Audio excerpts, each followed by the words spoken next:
The sound of wind blowing through a desolate, ancient ruin. Low-humming drone begins. The air trembles with dust and memory. You don't hear a voice. You feel it brush against the inside of your skull, like the soft wing of something buried for centuries. It breathes through cracked mud and old papyrus, whispering a single word, Ashnan. The sound tastes like ash and honey, like barley smoked on forgotten altars. You've come here not by faith, but by a faint pull and invisible thread spun from hunger and curiosity.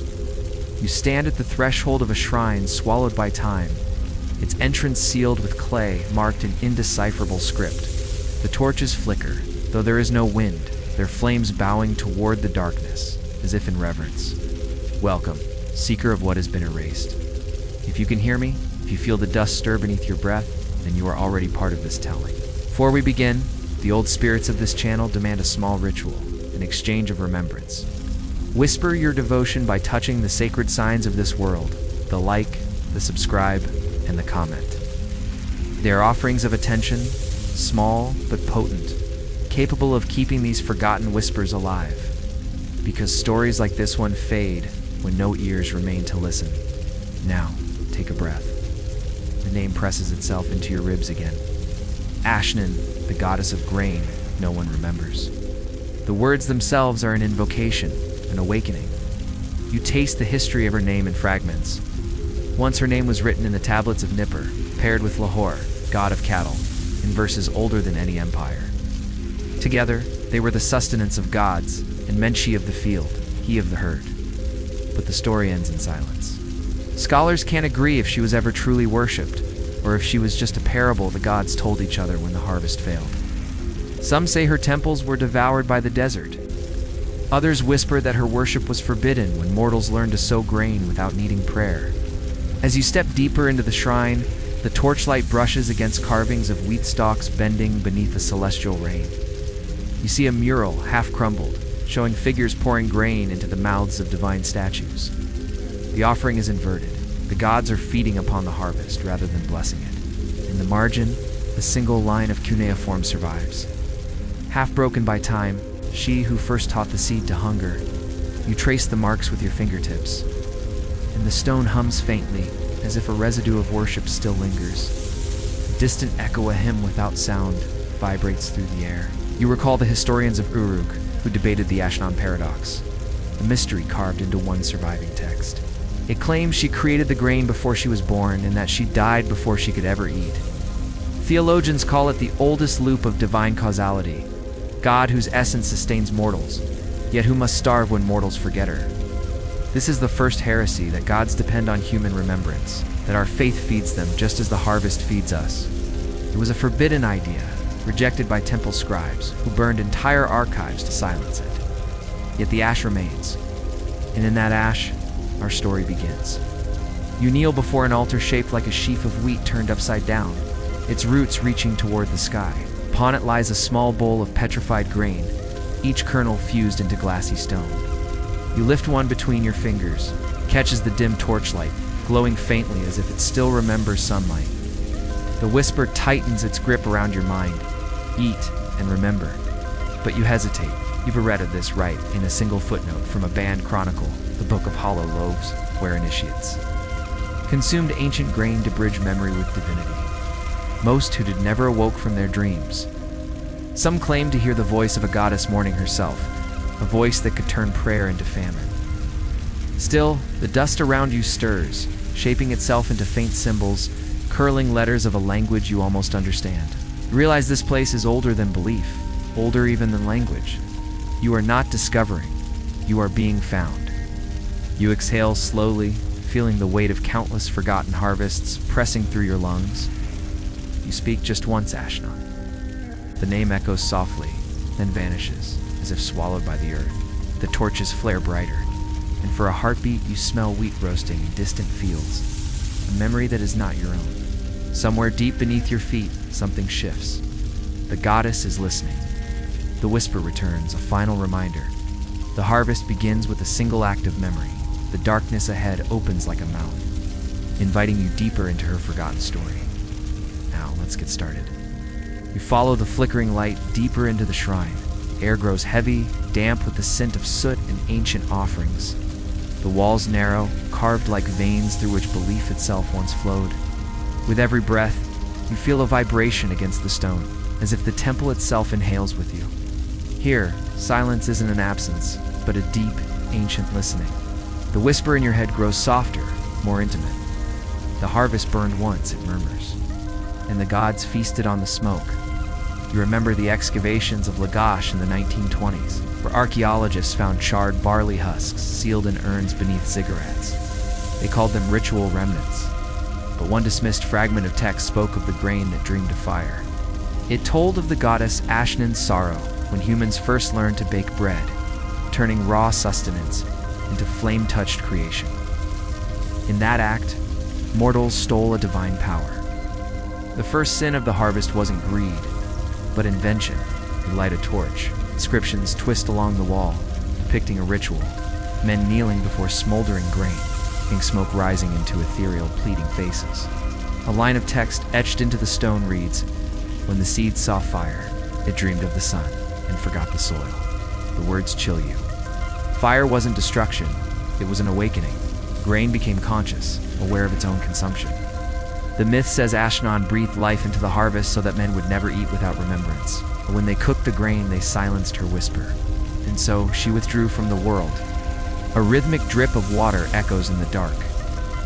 You kneel by a blackened altar and find scattered clay tablets.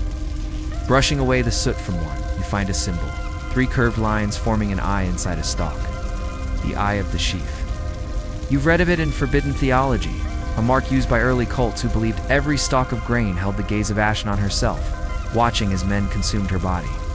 It was outlawed, seen as a heretical symbol of a god who could bleed through creation.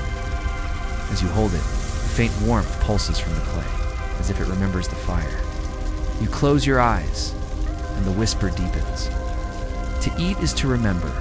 To cook is to forget. The paradox swirls. It reminds you of the myth of the 7 loaves of Dilmun divine bread that refused to burn.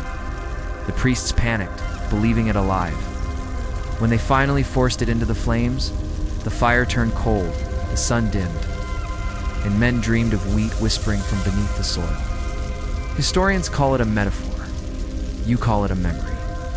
Moving deeper, you find charcoal drawings on the walls, not of men, but of grains, dancing, writhing, forming hands.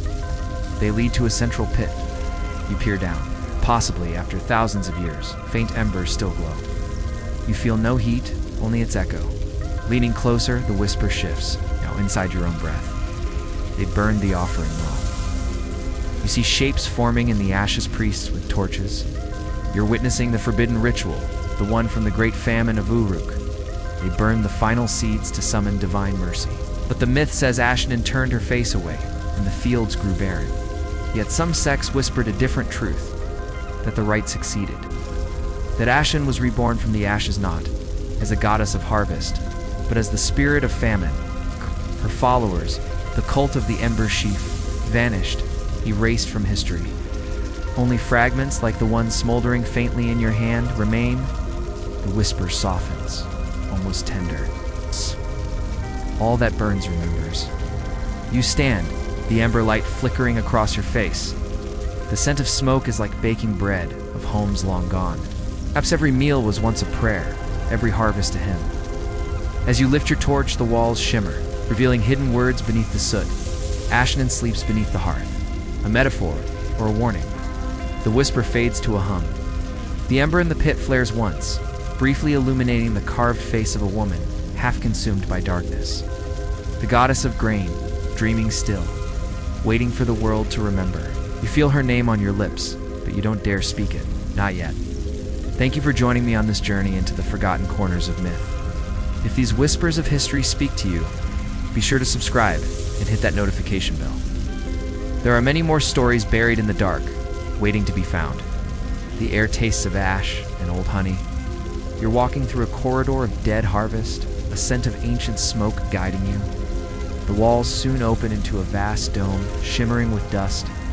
Above you, the ceiling glimmers, covered in fragments of gold leaf, shaped like petals, or perhaps tongues of flame. Beneath them, a long table stretches out, carved directly from the stone floor. Its surface is etched with spiraling inscriptions. At first, you think they're prayers. But as you look closer, you realize they are names, thousands of them. Each is followed by the same symbol, a sheaf of grain pierced by a drop of flame. You count the gouges. There are more erasures than words. This wasn't preservation. This was punishment. Slow, distant whisper echoes in the chamber. This is where they feasted. When gods still remembered each other, you recall a fragment from the lost tablets of Lahore and Ashnan. They described a divine feast between gods and mortals, a celebration of the union between the herd and the field. But as the feast began, the food itself started to sing. Every grain of barley. The voices multiplied until the hall shook with divine confusion. And no one could tell which god the prayers belonged to anymore. They say that goddess Ashnan wept molten tears, for her harvest had learned too many names. In her grief, she silenced the banquet with a whisper, a curse that stripped all names from mortal tongues. That, the text concludes, is why no one remembers the names of the first gods. You sit at the edge of the stone table. The dust feels warm, as if it still remembers the hands that once offered and devoured. You see remnants of broken bowls, petrified fruit, skeletal fish that crumble at your touch. Some believed it was the first theological rebellion when the harvest itself rose against the pantheon. Others quietly suggested it was an unspeakable ritual where mortals were fed to their gods as grains of the divine body. Brushing aside the dust, you find a line of writing untouched by time, so faint it almost glows. Eat and be unnamed. The phrase coils through you like a secret. You imagine the feast. A table stretching beyond the horizon, gods and mortals seated as equals. With every bite of steaming grain, a name was erased. With every swallow, an identity was unmade. And the final plate was empty. Only silence remained, a divine amnesia. You hear movement. Not from behind you, but from above. The golden petals on the ceiling begin to shift, trembling, releasing a rain of fine dust that glows as it falls. Each fleck drifts like an ember. They look like words given form. One lands on your hand, warm, and vanishes into your skin. You recall a myth mentioned only in the margins of an academic paper. The Feast of Breath claimed the gods consumed their own creations to renew existence. The priest who recorded it was executed for heresy, representing the divine act of consuming language itself. You see that symbol now? Faintly scratched into the table, beside it another inscription, written by a different hand. Those who speak her name must eat silence. It's then you notice the remains of a chalice fused to the stone. You reach for it, but the whisper warns in your bones. Not yet. You realize this isn't just a ruin, it's a tomb for voices. The feast was a burial of words, of sound, of remembrance. You can almost see them, priests in robes of woven straw, reciting prayers backward until the syllables unspoke themselves. Leaning closer to the table, you hear faint echoes, murmurs of long-erased languages. Their ghosts rising and falling in a song with no melody. The sound vibrates through your ribs. You close your eyes, and an image forms. A goddess, her hands filled with light that pours like milk into every vessel. Her mouth moves, but her words are erased as she speaks. The gods bow their heads, and even the stars flicker out. You feel her sorrow, the grief of a being who once fed worlds, now feeding on absence. When you open your eyes, a single new inscription is etched into the stone before you. You try to hold on to the sound of her name, but it's already fragile, dissolving in your thoughts like sugar in water. You stand and realize that your own name feels distant too, a word you can no longer form. The air hums with that same sweet, hollow absence. You stumble toward a doorway where the shadows lean inward, welcoming. The whisper returns, almost kind. Hunger remembers when faith forgets. You understand now. To follow Ashnan's path is to become part of her remembrance, to feed the silence that sustained her after she was unmade. Your torch sputters. The golden petals are still. The table is empty again.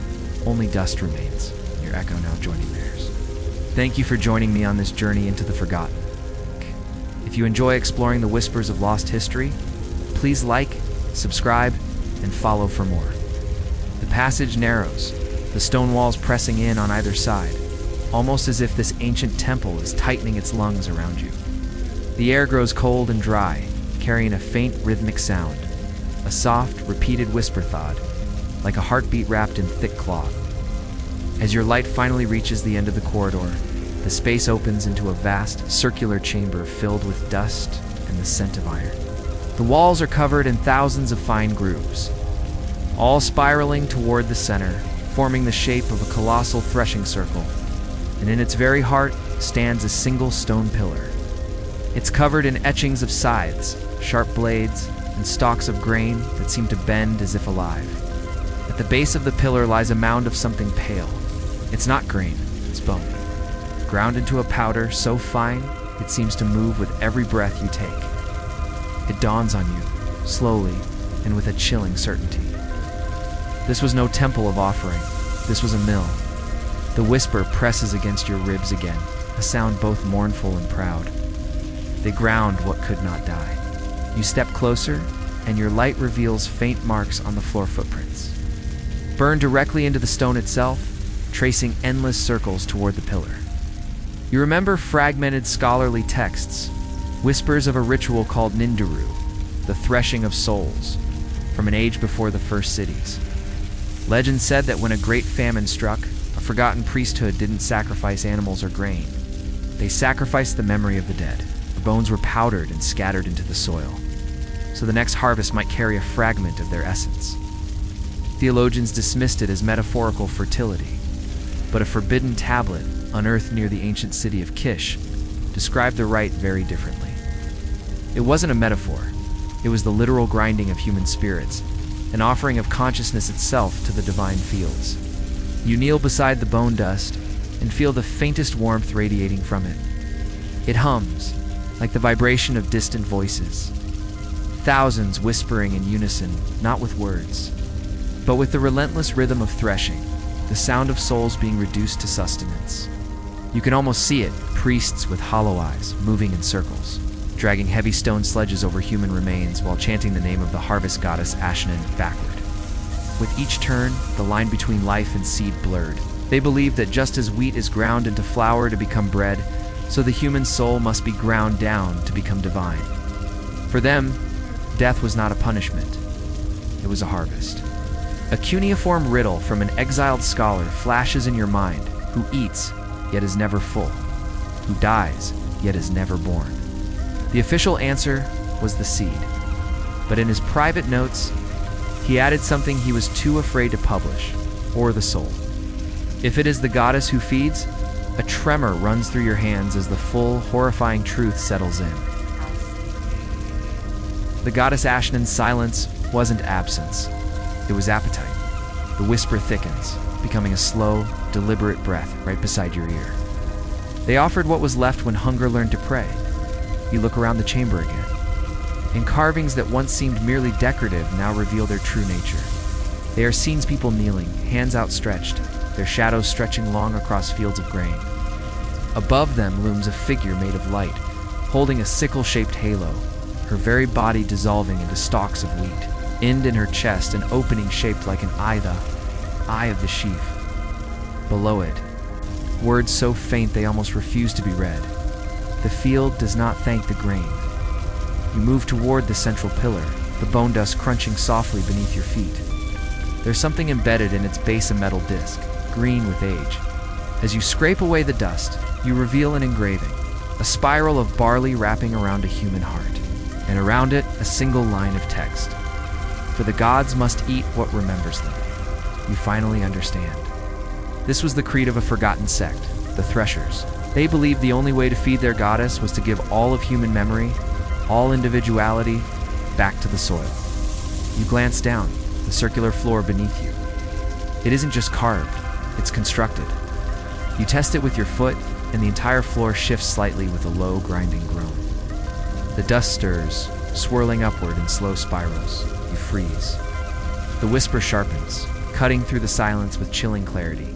The threshing begins when the seeker moves. You try to step back, but it's too late. The motion continues on its own. The circular floor begins to rotate. Slowly at first, the bone powder rising like mist. The sound isn't mechanical. It's organic, like the slow, deep pulse of something breathing just beneath the stone. From the walls, faint figures begin to glow, their outlines flickering like candlelight. A procession of spectral farmers and priests circling endlessly with the grinding floor. You hear their chanting, not words, just the rhythm of 1,000 exhalations. Ha ha ha, ha ha ha. The sound is hypnotic, and you feel it pulling at your own breath. You realize far too late that the ritual doesn't need worshippers. It only needs movement. It only needs remembrance. You have given it both. The chamber spins faster, and in the rising dust, you see flashes of faces' eyes closed, mouths open in silent, serene prayer. You feel yourself getting lighter, as if your own thoughts are being sifted from your mind like husk from grain. Just as the sound becomes unbearable, the floor stills, the dust settles, the spectral figures fade. Only silence remains. You collapse to your knees, trembling, unable to tell if minutes or centuries have passed. The bone dust beneath you now glows with a faint golden light, and deep within you, you feel a void as small. Unnameable fragment of yourself is gone, and you know you can never get it back. The whisper returns, soft as a lullaby. Every seeker leaves a little of themselves behind. You rise slowly. In the corner of the chamber, a narrow staircase winds down into the darkness. A cool draft rises from it, heavy with the scent of freshly turned soil.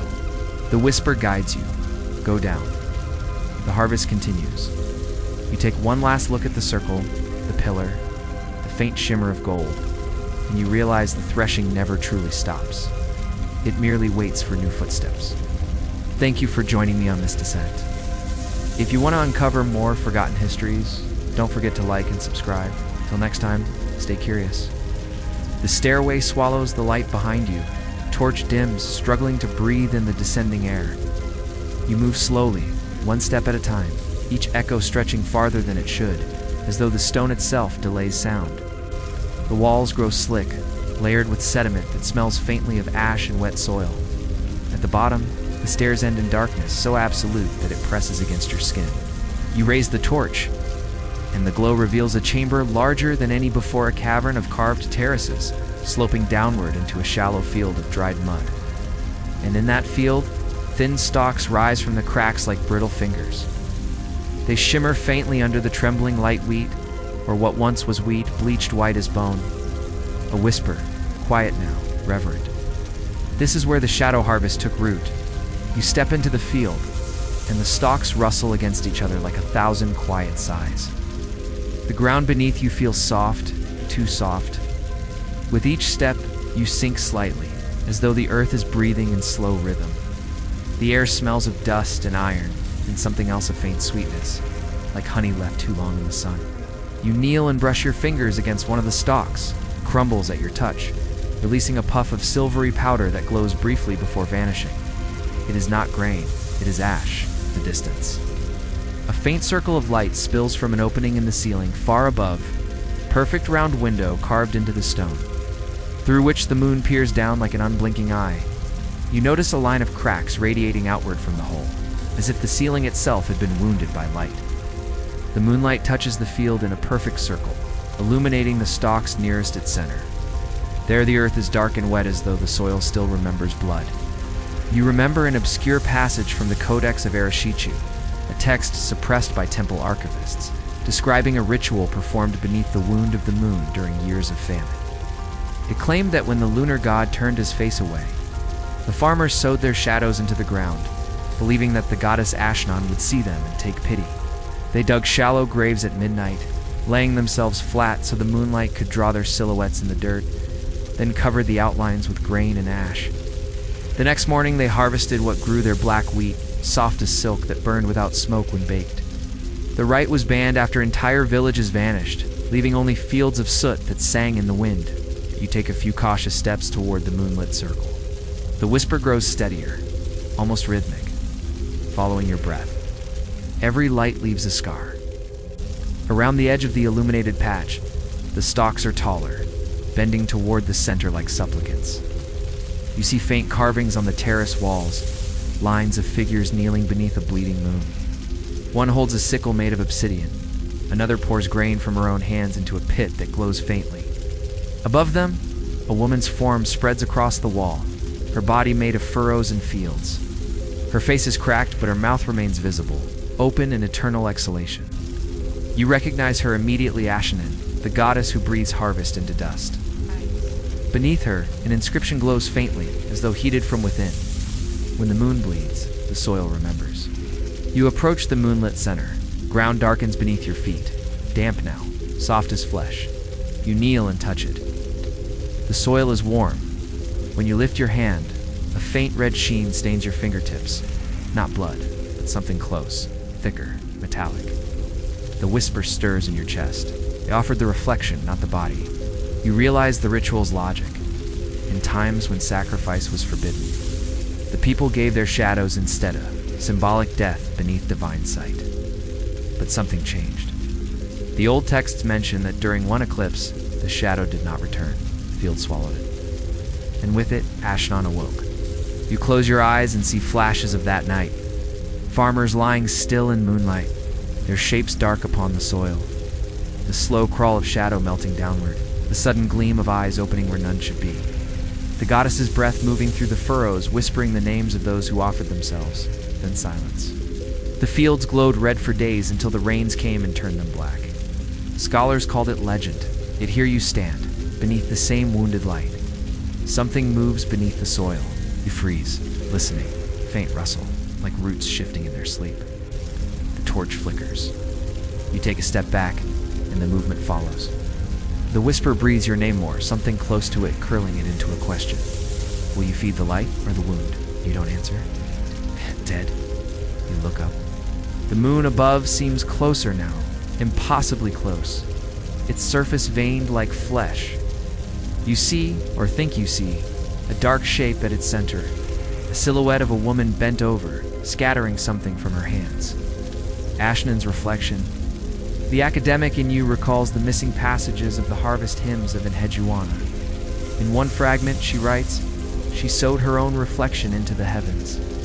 Some argued it was a metaphor for lunar fertility.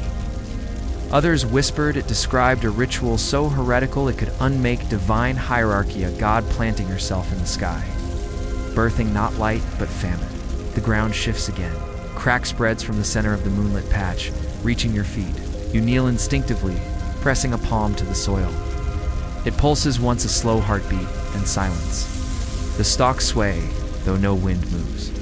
You hear faint whispers rising from below, the voices of those buried shadows murmuring in forgotten tongues. You cannot translate, but you understand the feeling gratitude and despair intertwined. The whisper inside you becomes clearer, almost maternal. Every harvest needs a grave. You look toward the staircase, but the path is faded into blackness. You are alone in the wound of the moon, surrounded by silent stalks that seem to lean closer, listening. You whisper her name softly without intention. Ashnan. The field exhales. The stalks bend outward as if bowing. The moonlight flares, and for a heartbeat the soil beneath you glows red, like a wound reopened. You hear a sound that might be weeping, or the hiss of seed cracking open. Then all returns to stillness. You stand in the faint silver glow, breathing the ash-filled air. Every inhale tastes like soil and smoke. Oh, you understand now that the wound of the moon is not in the sky. It is here, beneath your feet, a scar on the world, where worship once touched hunger and left something living behind. You step back, toward the darkness, and the whisper follows you up the stairs, low and satisfied. The field remembers you now. You ascend through a throat of stone. The walls around you hum faintly, carrying whispers like buried breath. With every step, you stir the dust of centuries, and a chilling realization dawns on you. This temple wasn't built for gods. It was built by remembrance itself. Every corridor is a fragment of devotion, every stone a syllable of a prayer. The whisper that's been guiding you changes its tone. It's no longer just coaxing. It's become melodic, like someone repeating a line from a half-remembered dream. You follow the sound until the passage opens into a vast chamber. Walls are stacked floor to ceiling with hundreds of stone tablets. In the center sits a broken lectern, its surface burned to black glass. This is the scribe's chamber.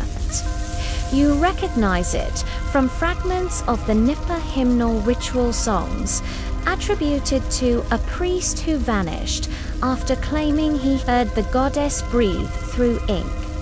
His hymns were banned, not for blasphemy, but for contagion. Anyone who read them reported hearing a rhythm that continued long after they closed the book. Some said the verses erased memory, others claimed they replaced it. You step closer. The air smells of burnt papyrus and honey.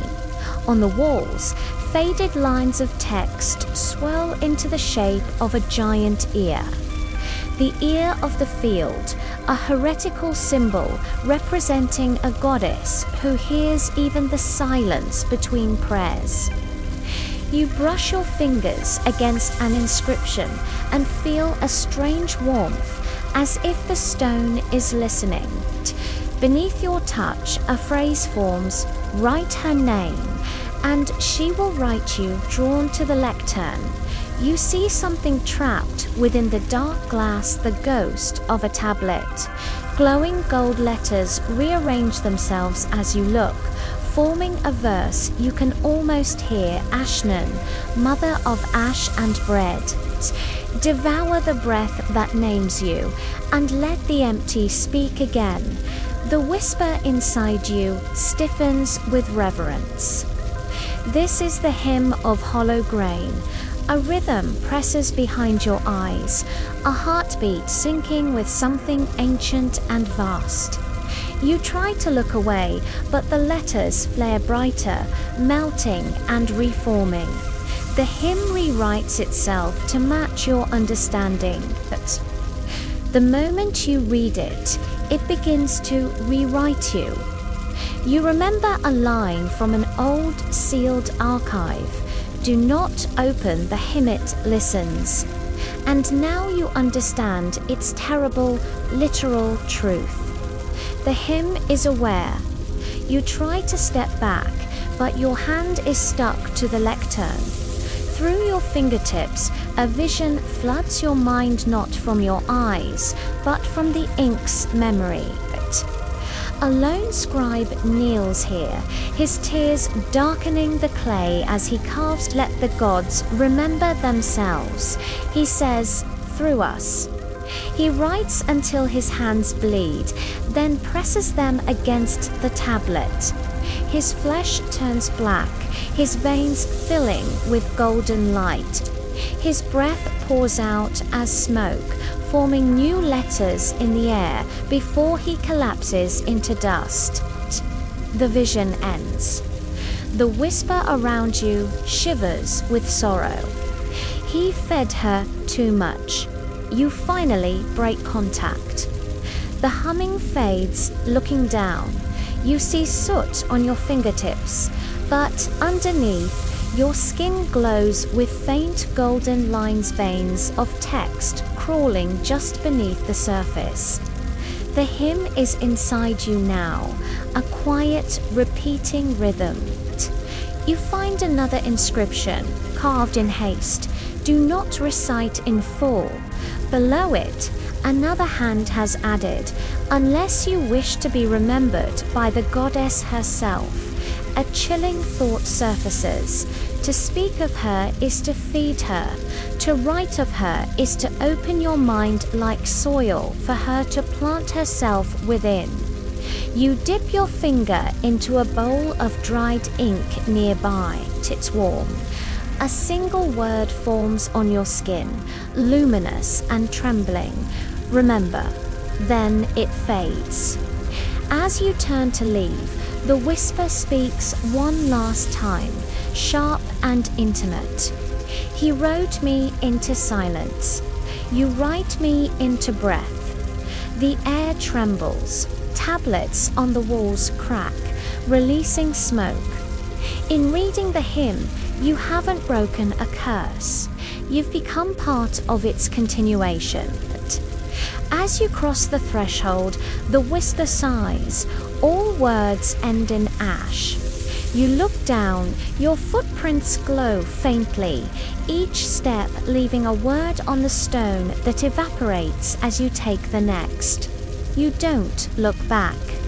The hymn is receding, but its rhythm remains, a second pulse beating quietly inside your chest. Thank you for joining me on this descent into the forgotten.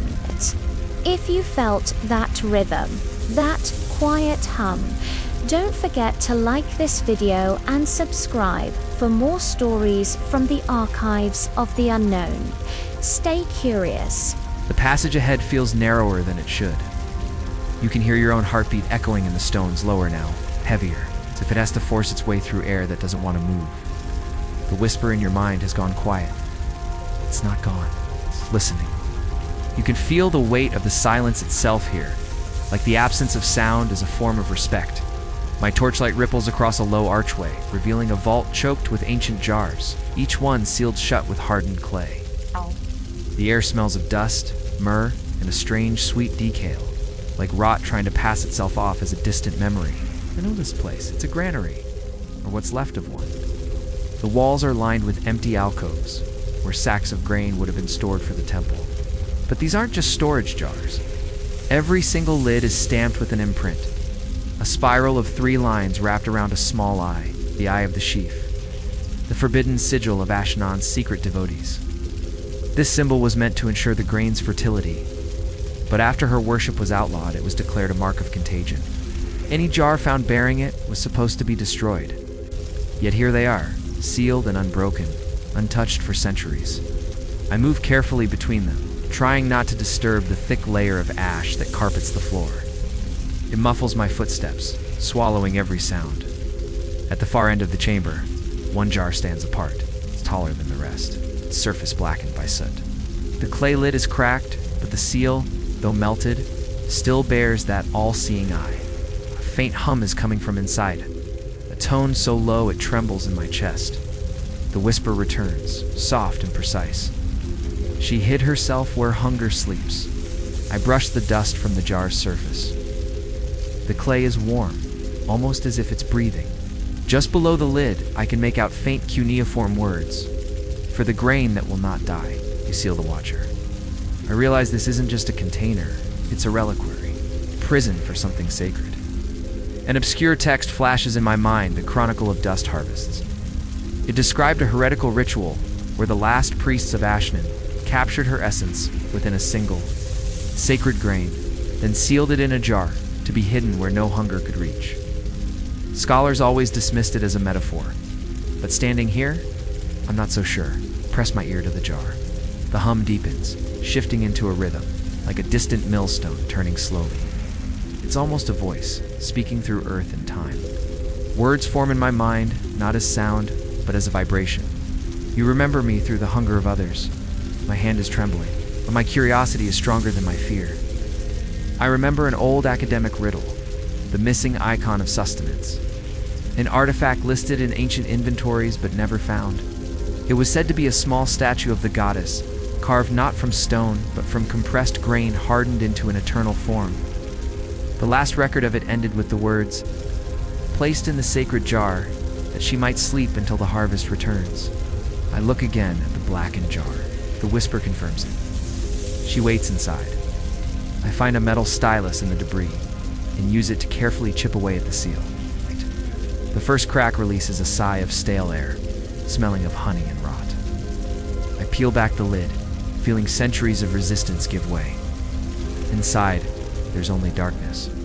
My torchlight touches something, but it doesn't reflect the light, it absorbs it. I lean closer. At first, it looks like a tangle of threads, but then an outline emerges. A small figure curled up, formed entirely from compacted wheat stalks bound with resin. Every detail is perfect, the curve of the shoulders, the twist of the hair, the peaceful closed eyes. It glows faintly from within, lit by a remembered sunlight. The whisper inside me grows reverent. The body that the gods forgot. I realized this wasn't an idol to represent Ashnan. It was made to contain her, desperate act to keep her alive as belief faded. I reach out just to touch it. The moment my fingertips brush the surface, warmth floods into my skin.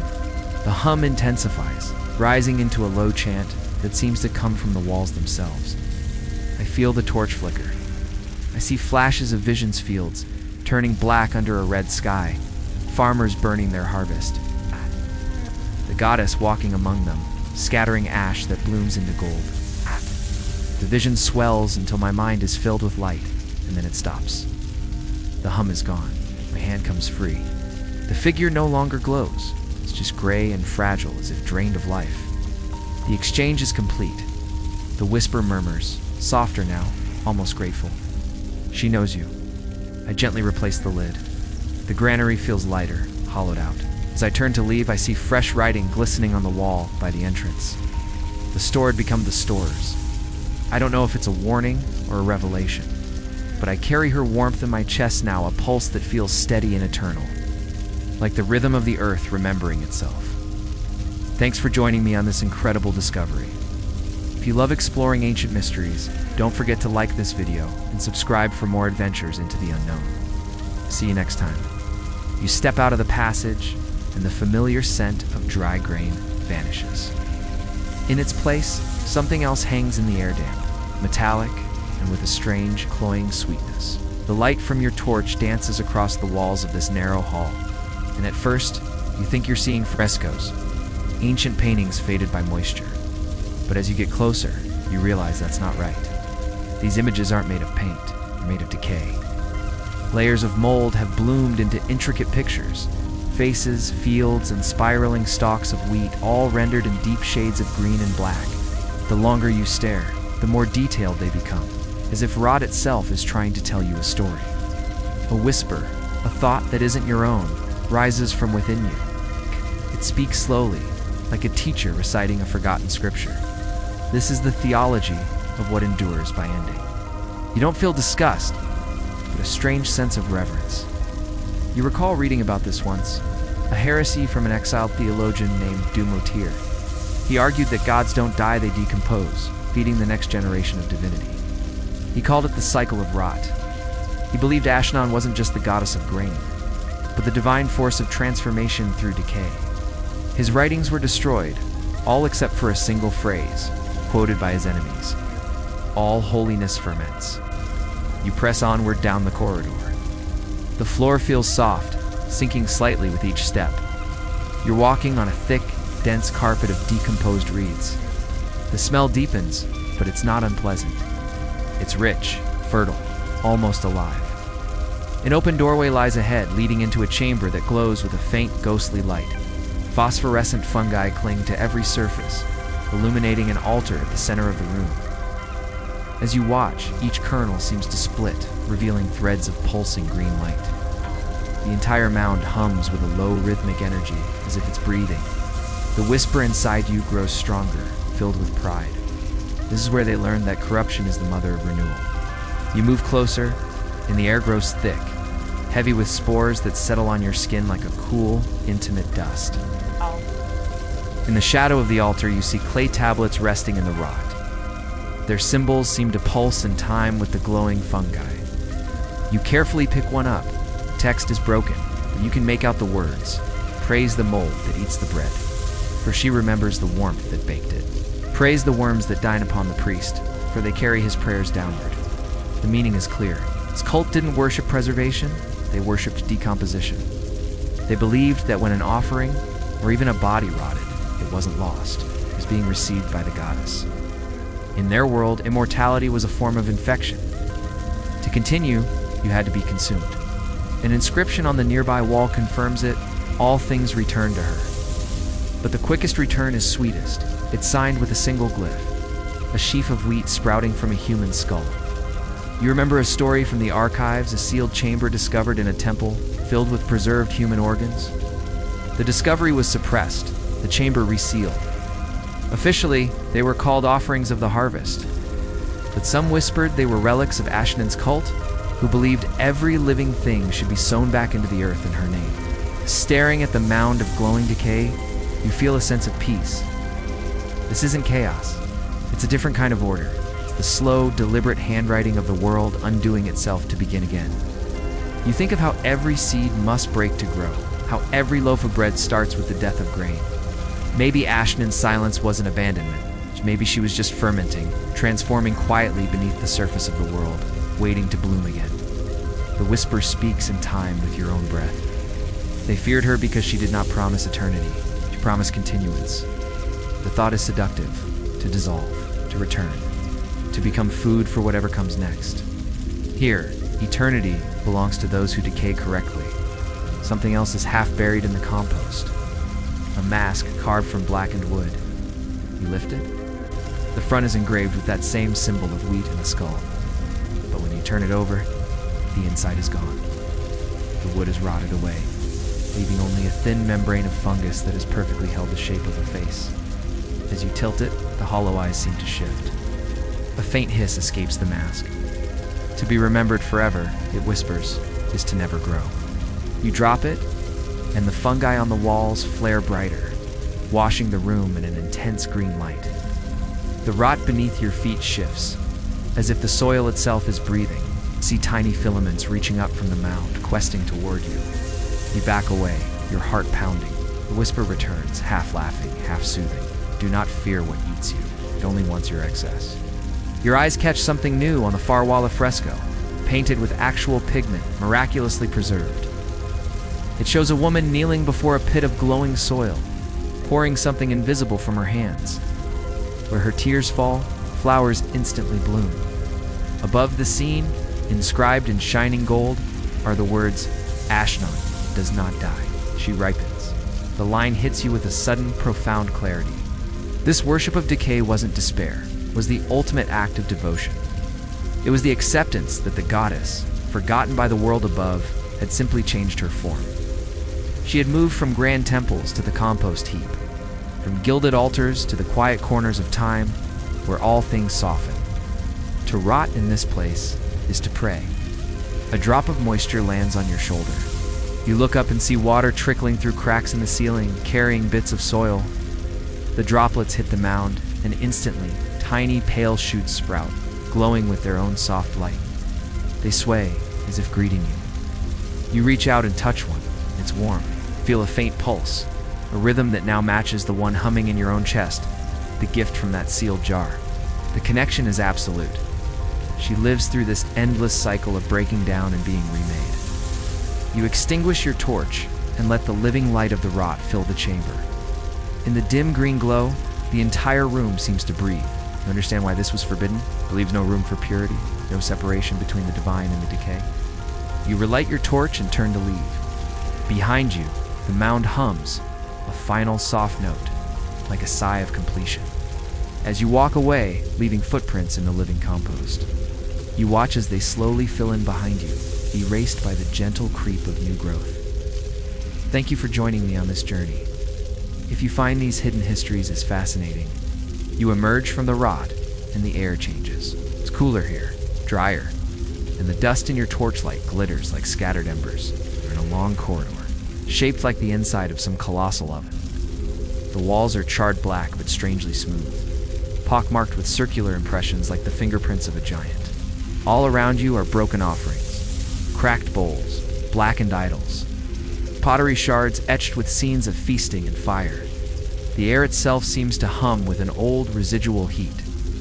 You realize this was a sacred baking hall, a place where bread was more than food, it was ritual. A whisper, one you've heard before, echoes in your mind, quieter now, more thoughtful.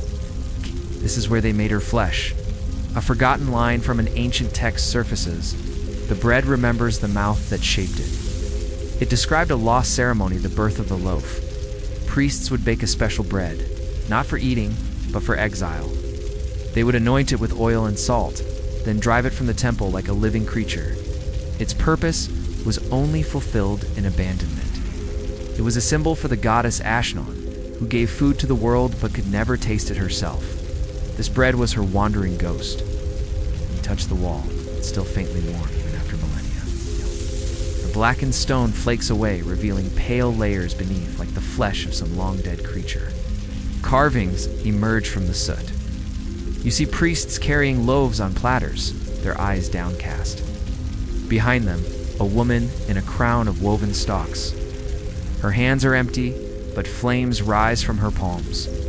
Beneath the image, a single inscription glows in your torchlight. They baked remembrance until it learned to forget. You step forward, and your foot hits something solid. A small, petrified loaf rests in a shallow stone basin. It's scored with that spiral eye symbol you've seen before. It looks ordinary, but when you lift it, a faint vibration, a pulse of warmth, travels up your arms. This isn't just an artifact. It's one of the sacred loaves of exile, the mythic offering said to have walked away from the temple. The whisper stirs again, a mix of awe and warning. Be gentle. It remembers the taste of fire. You recall an old parable. It told of the first loaf that learned to hunger. When lifted from the oven, it spoke, asking for its creator's breath. The terrified high priest kissed it, feeding it a fragment of his soul. The bread sighed and vanished into the desert. For 7 years, famine gripped the land. It only ended when a stranger returned with a single crumb. You hold the loaf closer. The air around it shimmers, and for a second, you hear a soft sigh full of longing. The scent of freshly baked bread floods the corridor, mingling with the smoke of old fire. It smells of home, of warmth, ... And the thought, a horrifying one, crosses your mind. You want to eat it? The whisper softens, full of pity. It was not her curse to feed others. It was her punishment never to feed herself. You place the loaf back in its basin. The stone beneath it cracks, revealing a hollow space. Inside is a fused papyrus scroll. You carefully unroll it. The script is a feverish mix of prayer and lamentation. We sent the bread away so that our hunger might not shame us. But it remembered the road. It found the cities. It whispered to the dough in their hands, teaching it to rise without gods. And thus began the exile of worship. The implication is staggering. The myth is history. Humanity learned to bake without blessing, to feed itself without faith. Our first act of independence was to abandon gratitude.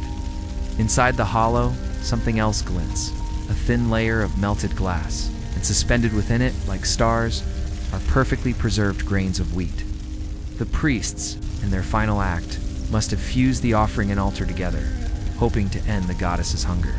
But maybe they just gave her a new form, the memory of warmth without satisfaction. You kneel, and as you watch, a thin crack splits the loaf's surface. A single wisp of smoke curls upward, almost forming a face, mournful and fragile, before dissolving. The whisper trembles with reverence. The bread still walks.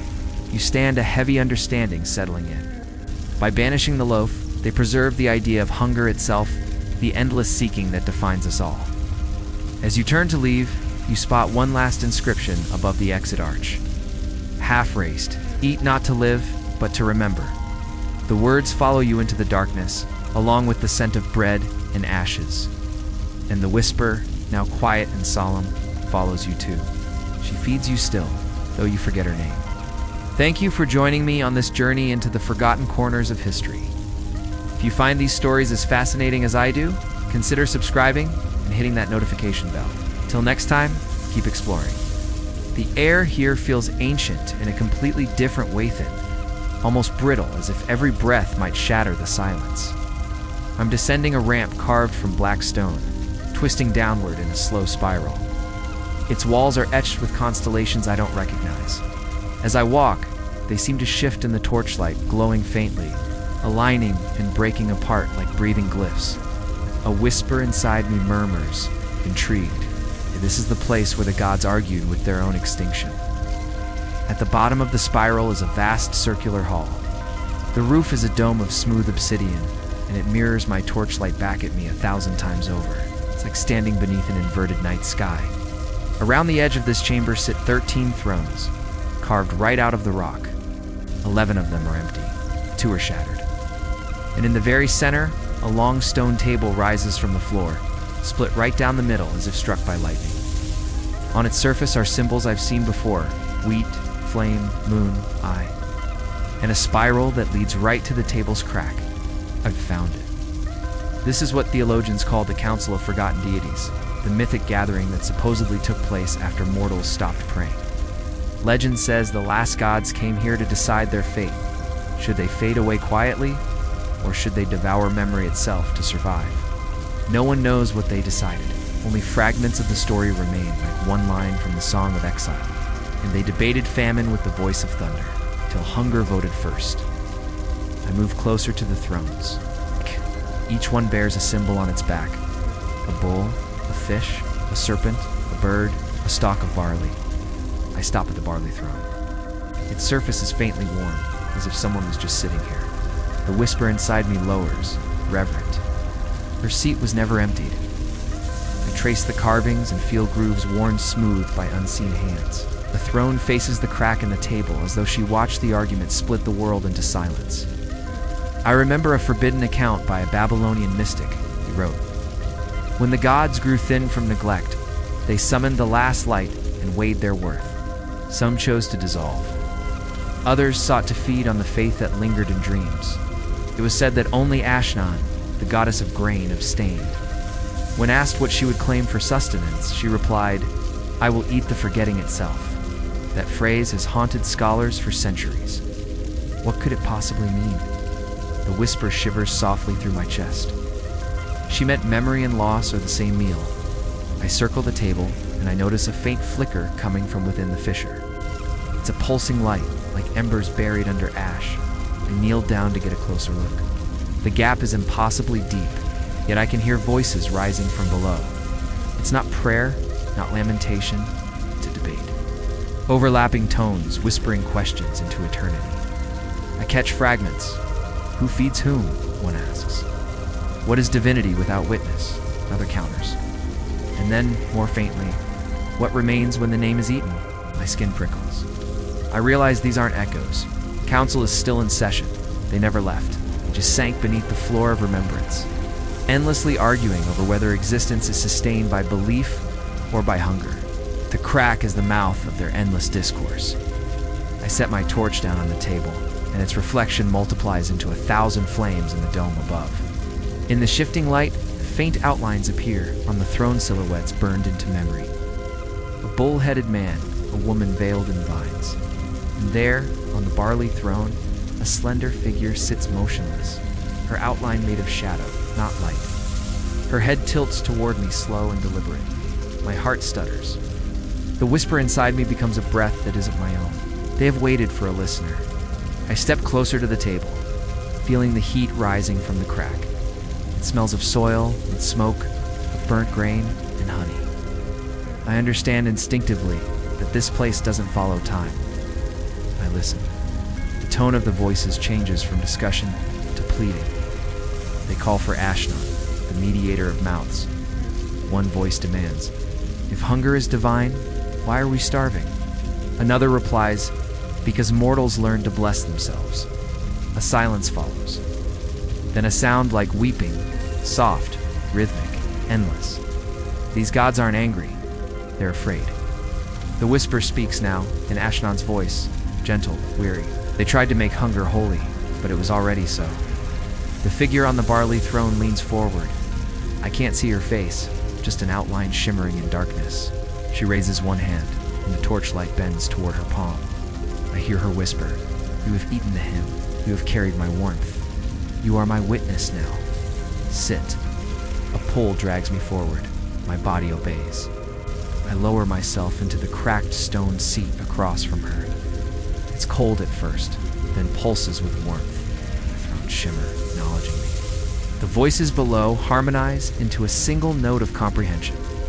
The whisper within me merges with hers. For a moment, I see through her eyes. Endless fields turning to dust, temples collapsing. But I also see the afterimage, the fungi glowing in darkness, the new growth.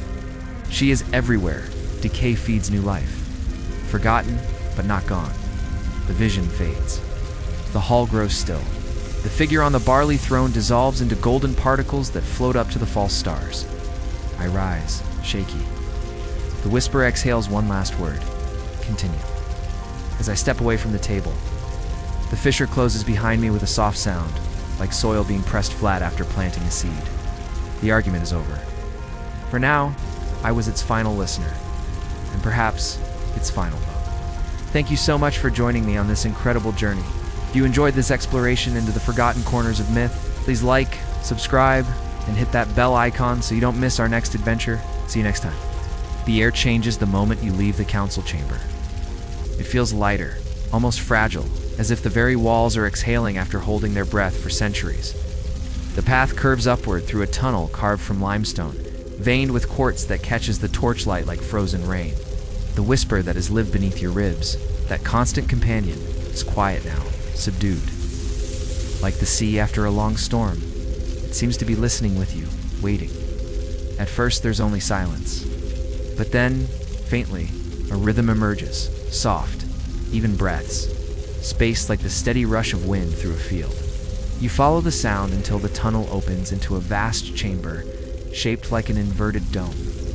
Here, hundreds of clay vessels hang from the ceiling by cords of dried grass.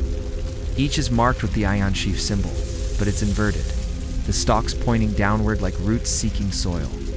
Below the jars, a circular pit glows with the orange light of smoldering embers. The air is thick with the scent of grain dust, sweat, and something sharp, almost metallic and fermented. The whisper brushes against your ear, its tone solemn. They breathed her as air when words were forbidden. You realize where you are. This is the monastery of the Hollow Grain, a sect so obscure its very existence was a matter of debate. The few surviving texts describe monks who lived on nothing but vaporized wheat dust, believing they could inhale divinity directly into their lungs. Their sacred rite was called nidbelti, the inhalation of the goddess. It was outlawed by temple decree for blurring the line between worship and possession. When the order vanished, all that remained were warnings carved on temple doors. Beware the breath that sows itself. You walk slowly around the pit. The embers hiss as dust drifts down from the hanging jars, glowing for a moment before fading. Each particle moves like a living spark. As you kneel, the whisper rises from the pit itself, layered and rhythmic, hundreds of voices breathing as one. For a moment, it feels as if you're standing inside a giant lung, the world inhaling around you. Looking closer, you see the pit isn't filled with fire, but with fine silvery ash constantly in motion as if stirred by unseen hands. Buried in its center is a long reed pipe, cracked but whole, its hollow mouth still trembling with a faint vibration. The sound you mistook for breathing becomes clearer now, a chant without words. A pulse of inhalation and exhalation timed to some forgotten liturgy. You remember an old academic note you once read, scribbled in the margins of a rare translation of the grain hymns of Sippur? The translator had written, "Perhaps the monks of the Hollow Grain believed that when breath leaves the body, it does not vanish, it gathers, pollinates, becomes seed." The idea unsettled scholars, but here, surrounded by the rhythmic respiration of the dead, it makes perfect, terrifying sense. You lift a handful of the ash. It's weightless, warm.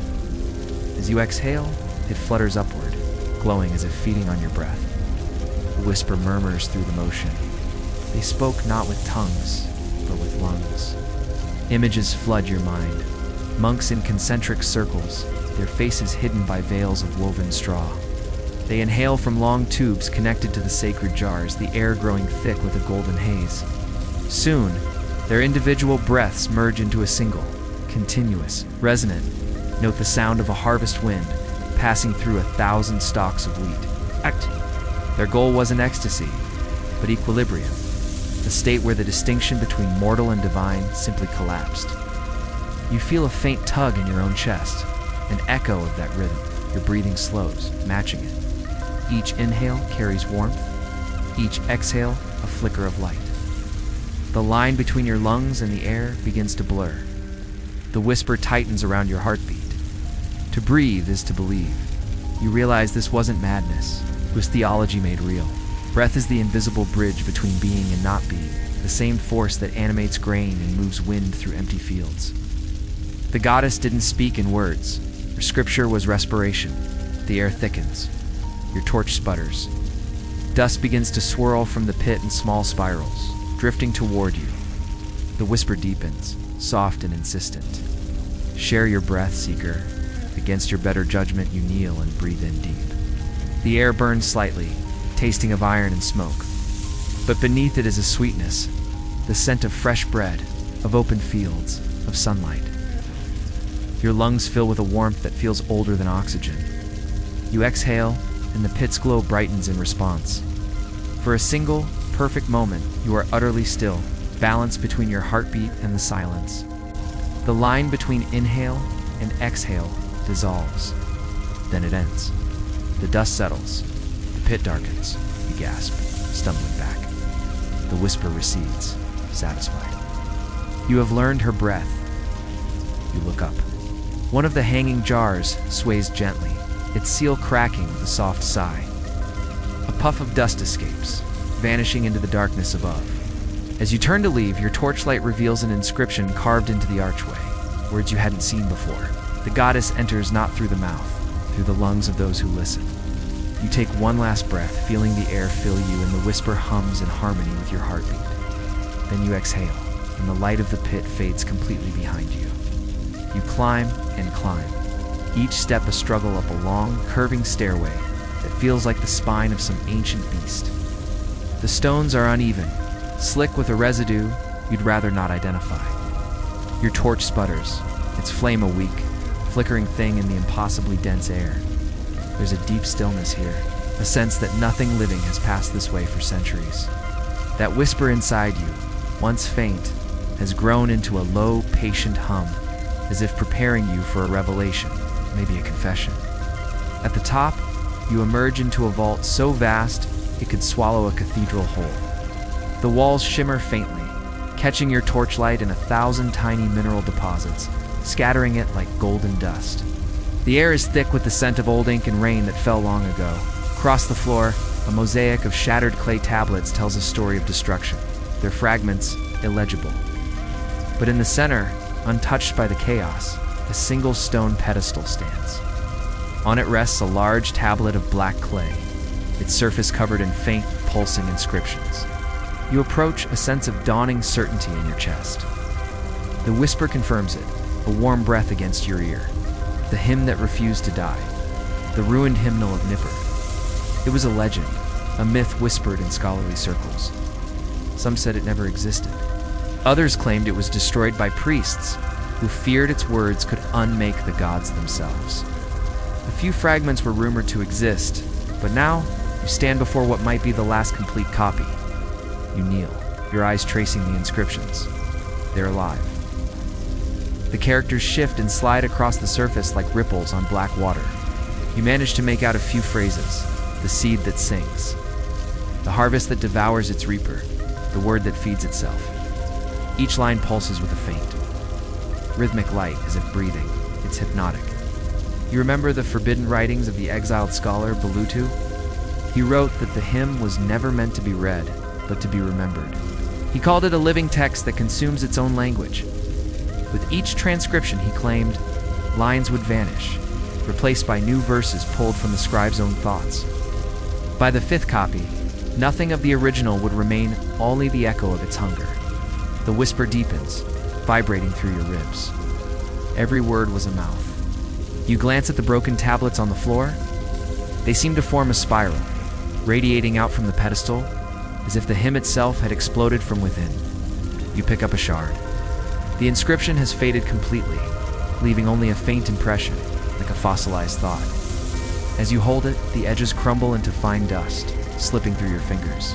The whisper sighs. Words die when no breath follows them, but the black tablet still lives. You look closer and see the surface isn't cracked from age, but from within, as if a great heat had built up under the clay. Leaning in, you feel a faint warmth on your cheek, and then you hear it, a melody almost too soft to be sound, a hum that vibrates through your teeth and resonates with your own heartbeat. The hymn is still singing, buried within the clay. An overwhelming urge takes you. Your lips move, forming syllables that come not from knowledge, but from a deep, primal memory. The sound that escapes you is older than language. Older than song, it is a vibration of pure recognition. The moment you begin, the tablet answers. Its inscriptions flare a brilliant gold. The chamber fills with twisting harmonics, a chorus of overlapping voices, men, women, children, even gods all, who have ever prayed and forgotten why. They rise together not in harmony, but in a beautiful collapse, a single chord that seems to bend space itself. Your torch dies, but the golden letters illuminate the vault. In the light, you see visions. A scribe's hand writing until it bleeds. Priests singing until their tongues dissolve. Temples collapsing as music spills from their ruins. The hymn has no subject, no audience. It exists only to sustain itself. It is faith without an object, devotion without a god. Then, as suddenly as it began, the light flickers. The song falters. The letters dim, rearranging themselves into new lines. When no one listens, the word forgets how to speak. The hum stops. The chamber is silent. You exhale, your lungs aching. You strike the torch back to life. The black tablet is cool, its glow gone, but the inscriptions have changed. In place of the shifting lines, a single passage is now written in your own language. The one who listens becomes the hymn. Your heart stutters. You look down at your hands and see faint golden smudges forming under your skin, pulsing with that same familiar rhythm. You understand? Every step, every relic, has been part of a slow initiation. You are being transcribed. The whisper confirms it, soft and certain. You are her archive. The fragments on the floor begin to stir. Dust rises in thin, coiling streams. The entire chamber hums, recognizing your presence. Faint words from a dozen languages blend into one. She remembers through you. A gust of wind sweeps through the vault. The black tablet cracks cleanly down the middle. From its center pours a soft, comforting light. Within it, countless voices whisper their final verse. To write a god is to let her die. To read her is to let her live. The light fades, leaving you alone in the dark. The tablet lies in two inert halves, now just common stone. The whisper lingers, a final, calm thought. The hymn has chosen its next scribe. You understand. The words will not survive on clay or paper. They will survive in you. Rising, you breathe the scent of dust and ink one last time. As you leave the vault, you feel it a faint hum beneath your ribs. A song still writing itself, every heartbeat a new verse. Thank you for joining me on this journey. If you enjoyed this story, don't forget to like, subscribe, and follow along for the next chapter. Until then, keep listening. I emerge from the vault into a corridor unlike any I've seen before. It's narrow almost, ... organic. The walls curve inward like they were shaped by flowing water, or maybe flesh that turned to stone ages ago. The air is completely still. For the first time since I started this descent, I hear nothing. Absolutely nothing. At the whisper. Not my own breath. Not even my footsteps. The silence is so total, it feels alive. I understand immediately this is deliberate. I'm entering a place where sound itself was forbidden. This must be the final threshold of the cult that worshipped not through words, but through absence. I move slowly, my torchlight trembling. The walls begin to shimmer with moisture, and tiny white grains cling to them like dew. I brush one away and realize it's a seed. Petrified, but glowing faintly from within. There are thousands of them, embedded in the walls like stars frozen in place. As I move forward, they start to pulse faintly, in perfect sync with my heartbeat. The whisper returns, but it's distant, like it's speaking through layers of time. They called this the Pilgrim's Passage, the throat of the goddess. I remember a line from a rare cult text, the doctrine of the dustborn. It mentioned the pilgrimage of the silent grain, a penance for those who had sung or written too much in the goddess's name. A journey into sacred silence where every sound they made was absorbed and transformed into sustenance for her. The final chilling line always troubled scholars. Those who reach the end are harvested. The corridor narrows, forcing me to stoop. The torch flickers and dies, smothered by the dense air, but it's not dark. A soft phosphorescent glow now emanates from the walls themselves, the seeds shimmering like constellations under skin. The silence presses in, so complete that my own pulse becomes a deafening drum in my ears. And then, disturbingly, even that fades away. I open my mouth to test my voice, but no sound comes out. It's like I've been erased, swallowed by the quiet. I press on, one hand against the wall, following the faint pulse of light. Soon, I reach a chamber shaped like a seed pod split open. Its interior gleams with a pearlescent sheen.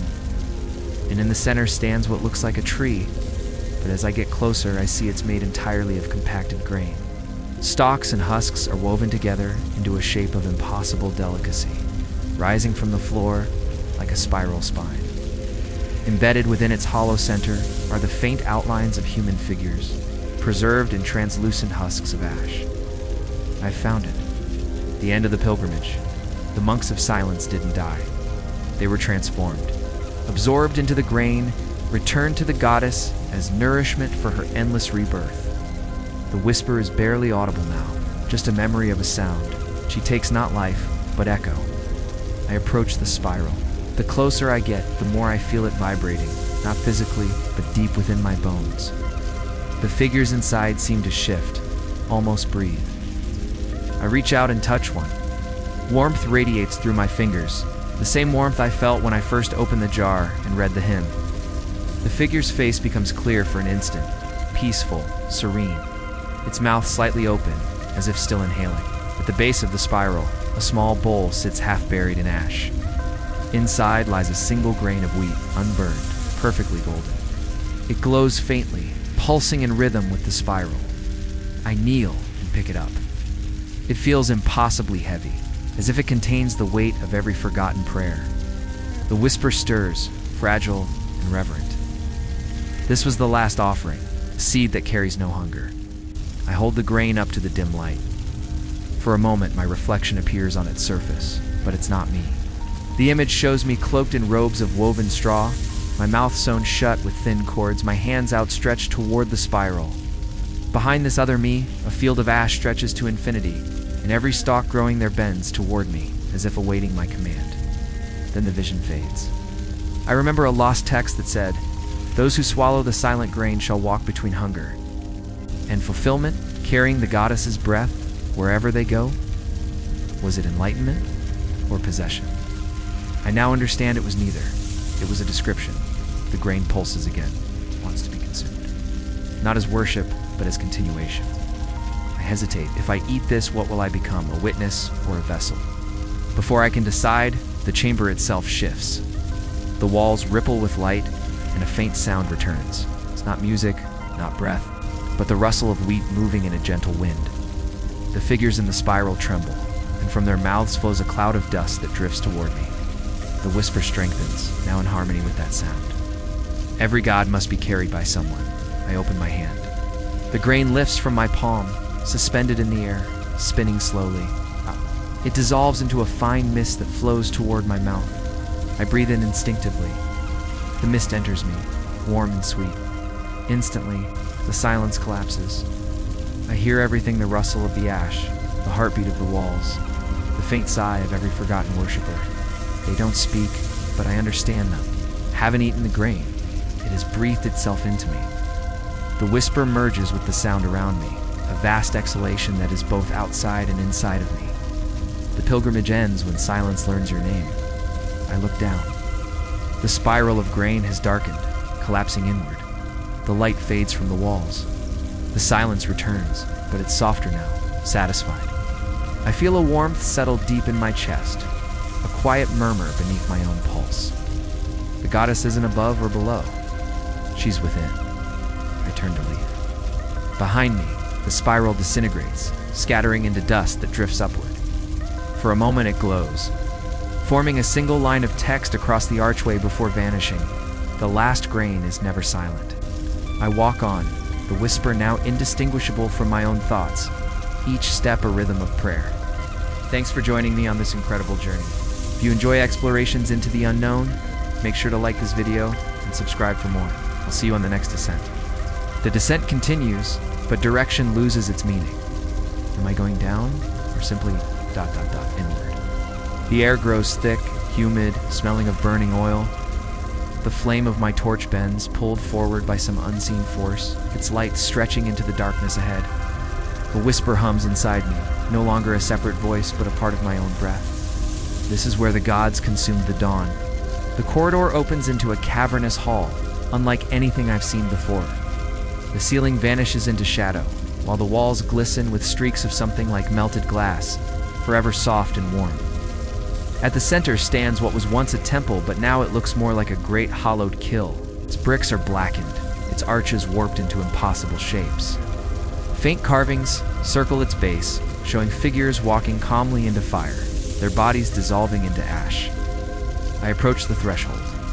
The floor vibrates beneath my feet. The whisper inside me quickens, matching my heartbeat. They called it the Sun Eater, it murmurs, the temple that remembered warmth too well. I step inside. The air shimmers with intense heat, though there's no visible flame. The walls pulse with the same rhythm now beating in my chest. Inscriptions twist and reform on every surface, like reflections in disturbed water. I recognize fragments of language, Sumerian, Akkadian, something older, even prayers from religions yet to be born. They all repeat the same refrain. Light is only memory made visible. At the far end of the kill, an obsidian altar is carved into a spiral, like a whirlpool. And at its center burns a flame that gives no light, only shadow, a deep radiance that seems to swallow my vision. It flickers with a rhythm, not a color. I remember a forbidden text by the theologian astronomer Ninmadu. She wrote that ancient sects worshipped not the sun, but its absence, the space left behind when light was devoured by divine hunger. Her work was dismissed as mere metaphor, but here's the proof: a flame that feeds on illumination. As I move closer, the whisper grows strained, reverent, and afraid. She made this to keep the dawn from leaving her. I finally understand. This was a sanctuary built when the worship of the goddess Ashnan began to fade. Her desperate followers created an inverted altar. Instead of offering flame to the heavens, they called the heavens down, burning its divine residue to sustain her. It was said that for one night, the sun failed to rise, trapped within her hunger. The next day, every temple to Ashnan was sealed. I kneel before the dark flame. Its heat is gentle, almost maternal. Within it, I see flickers of face. It's perhaps the builders, perhaps the memories of everyone who ever prayed for a good harvest. They look so peaceful, even as they dissolve into the fire. I reach out my hand. The air resists, then yields. The heat sinks into my skin, but it doesn't burn. For a moment, my sight is gone. There is only warmth, infinite and alive. When my vision returns, the temple is changed. The walls glow with a faint golden light, as if reflecting an unseen sunrise. The dark flame is gone. In its place stands a figure made of shadow and embers, her edges blurring like smoke. I recognize her instantly, not from any text, but from a memory older than words, Ashnan. I can't speak. Her presence is a silent, absolute pressure against my thoughts. The whisper that guided me here is gone, absorbed back into her. She moves slowly like a field turning toward the rain and raises a hand. Glowing on her palm is the spiral eye, the same mark from the ancient jars. I feel its echo burn on my own chest. Then she speaks, not with sound, but directly in my mind. They feared hunger, so they built walls of prayer. They forgot that 2 feet is to be fed. Her voice isn't angry, but filled with sorrow. Ashnan was never abandoned. Humanity simply outgrew the need to thank her and starved her of remembrance. But instead of vengeance, she chose transformation, scattering herself into every living thing that eats and forgets. She steps closer. "You have carried me through silence and song," she says. "You carry me through forgetting." Her hand, a warm shadow, presses against my chest. Our pulses merge into one. Images flood my mind.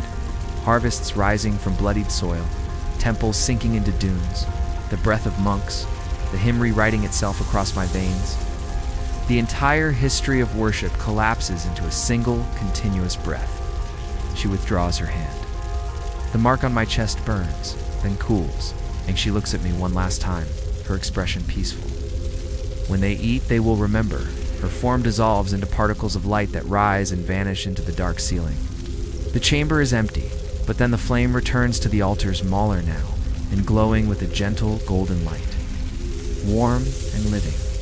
The temple has fed. The goddess has been remembered. I whisper her name. It no longer feels forbidden. The flame sways in acknowledgement. I turn to leave, glancing back one last time. The light is already dimming, sinking inward, gathering itself for the next remembrance. The whisper returns, now just the beat of my own heart. Every light must be eaten to rise again. I walk onward, carrying the warmth within me. Every step an echo through the living dark. Thank you for joining me on this journey. If this story resonated with you, please consider liking this video and subscribing for more explorations into the forgotten corners of myth and memory. See you next time.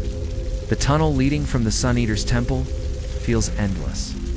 The air, no longer tasting of ash, smells of old parchment and crushed flowers.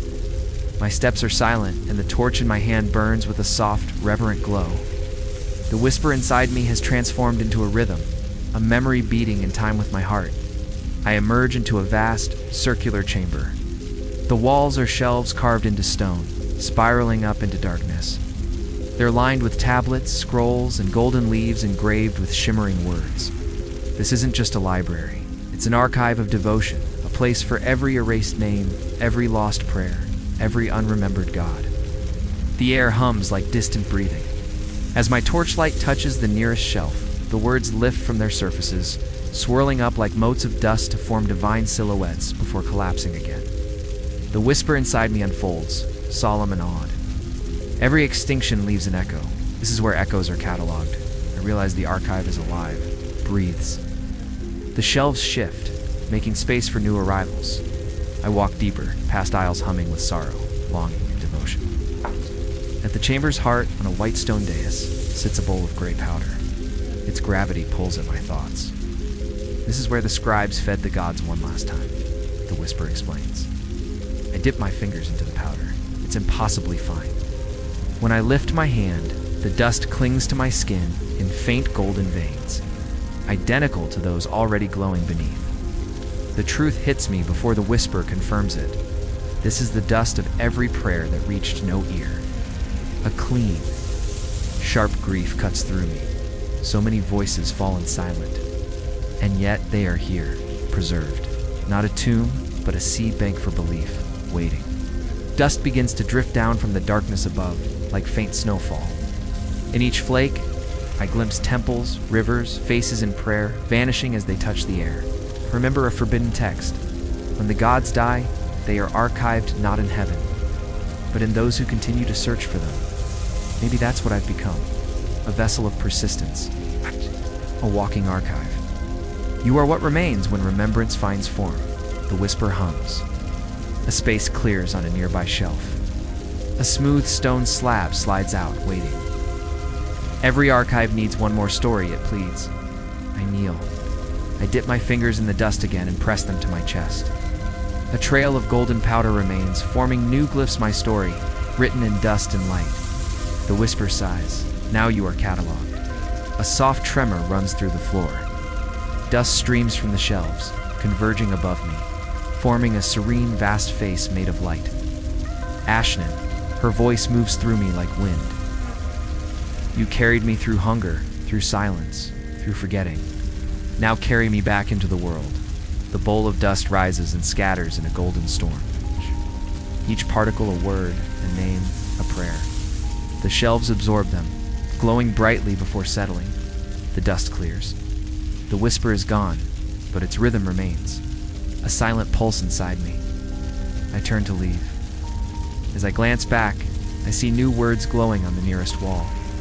Written in my own language, the one who remembers the forgotten becomes the next memory. I walk onward, carrying warmth instead of light. The passage narrows, the archive fades, leaving only the scent of grain. And I understand. Remembrance and forgetting are the same act, the inhalation and exhalation of divinity. Every silence is just a pause in the story. Thank you for joining me on this journey. If you felt the echo of this place, consider liking and subscribing till the next story begins. As you finally rise from the tunnels, dawn is already breaking. The horizon is washed in gray, the color of cooled ash just before the sun's first touch. Stepping into the open air for a moment, you can't tell where the temple ends and the world begins. The plain stretches out before you, a vast expanse of empty fields, cracked soil, and scattered stones. Behind you, the ruins are silent, their entrance is half swallowed by drifting sand. But the air, it carries a scent you didn't expect. A sweetness, faint but undeniable, like the breath of ripe wheat just before harvest. You pause, listening. The world is quiet, but it's not dead. Beneath the wind, beneath the hum of your own pulse, there's another rhythm, the slow, deep respiration of the earth itself. and it matches your breath perfectly. Closing your eyes, you inhale deeply. The warmth in your chest, the warmth she left there, stirs in response. Her whisper returns, softer than before, almost shy. Every seed wakes when remembered. You look toward the horizon where the first line of sunlight is crawling across the fields. As it touches the soil, you see it shimmer. From the cracks in the earth, tiny shapes begin to rise thin, pale stalks that unfold and stretch, trembling in the morning breeze.